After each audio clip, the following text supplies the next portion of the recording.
کو 1000 بار کہہ چکا ہوں کہ شیاٹکا یعنی عرق النساء کا علاج ایلوپیتھک میڈیسن میں نہیں ہے. ممکن نہیں ہے کہ آپ ایلوپیتھک میڈیسن سے شیاٹکا کا مکمل علاج کروائیں. درد والی دوائیوں سے کچھ دیر کے لیے، کچھ وقت کے لیے، کچھ دنوں کے لیے درد تو کم ہو جاتا ہے، لیکن مکمل ختم ہونا کبھی بھی ممکن نہیں ہے یہ ایلوپیتھک میڈیسن سے. تو آج میں آپ کو بتاؤں گا کہ وہ کون سی ترتیب ہے، کون سے جس سے شیاٹکا مکمل طور پر ختم ہو سکتا ہے. شیاٹکا ختم ہونے کے لیے آپ کو سب سے پہلے کوئی اچھی سی فزیوتھراپسٹ سے مشورہ لینا ہوگا، پھر اس کے پاس جانا ہوگا اور مکمل فزیوتھراپی اس طریقے سے کرنا ہوگا جس طرح وہ فزیوتھراپسٹ آپ کو بتا دے. اس کے ساتھ ساتھ آپ کو سخت بیڈ پر لیٹنا ہوگا. رات کو سونے کے لیے بھی آپ کو سخت بیڈ، کمر کے نیچے تختہ وغیرہ رکھ کر آپ کو سونا ہوگا. آپ جتنے بھی سوتے ہیں زمین پر سونا سب سے بہتر ہے.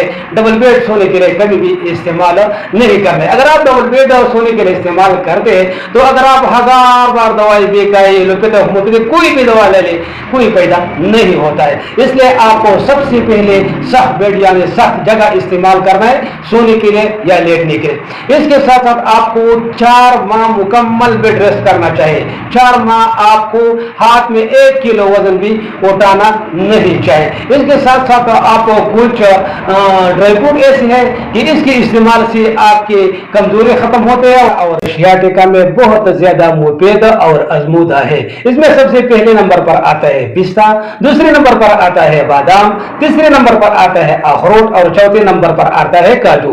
اس کے یہ مغز نکال کر اس کو بلینڈر میں ڈال کر اچھی طرح پیس لینا ہے اور پھر اس میں حسب ضرورت شہد ملا کر رات کو کھانا کھانے کے بعد 1 بڑا چمچ استعمال کرنا ہے. ورزش بھی کرنا ہے. یہ فزیوتھراپسٹ آپ کو ورزش کے طریقے بتائیں گے، اس طریقے سے ورزش بھی کرنا ہے، وزن بھی نہیں اٹھانا ہے، بیڈ ریسٹ بھی کرنا ہے اور یہ ڈرائی فروٹ والا یہ کچھ ہے یہ بھی استعمال کرنا ہے. انشاءاللہ یہ آپ کے شیاٹکا عرق النساء کا جو مسئلہ ہے، اس کے علاوہ آپ کے جوڑوں کے درد ہو، آپ کی کمر کے درد ہو اور آپ کی جتنی بھی کمزوری ہو، خواہ وہ ہو بڑھاپے کی وجہ سے ہو یا آپ کو کسی چوٹ کی وجہ سے ہو یا آپ کو کسی بیماری کی وجہ سے ہو، انشاءاللہ یہ سارے کے سارے مکمل طور پر ختم ہو جاتا ہے. لیکن اس سب کے لیے 4 ماہ بیڈ ریسٹ، کچھ اشیاء سے پرہیز اور وزن نہیں اٹھانا اور سخت بیڈ پر سونا آپ کے لیے لازمی ہے. اگر آپ ان طریقوں پر عمل کرتا ہے تو انشاءاللہ آپ کے شیاٹکا یا عرق النساء کا مسئلہ مکمل طور پر ختم ہو سکتا ہے.